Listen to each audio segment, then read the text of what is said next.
Во текот на изминатата година во Организацијата на потрошувачи од Кочани пристигнале дури 300 поплаки за општоправни работи и 300 за изминат рок на траење на прехранбените производи.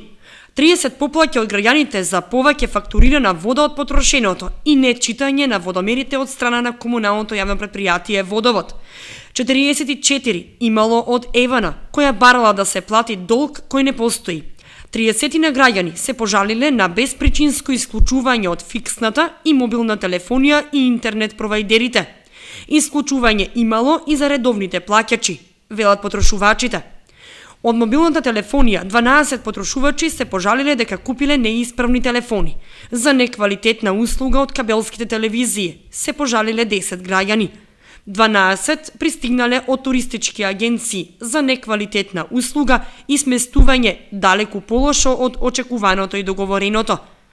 Најголем број поплаки, околу 300, имало за изминат рок на траење на прехранбените производи во продавниците и маркетите. За непочитување на гаранциите на производите имало 31 поплака, 5 во делот на неисправни производи од бела техника, 24 од апарати за домакинство и 12 за неквалитетен мебел.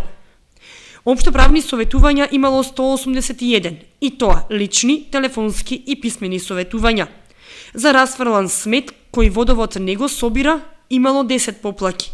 Истакнуваат од Организацијата на потрошувачи од Кочани по направената статистичка анализа за 2013 година. Инаку, деновиве Организацијата на потрошувачи ќе одржи советувања и делење брошури за совети за здравието и за задолжително означување на храната на секој артикал за потеклото, состојките и адитивите во него.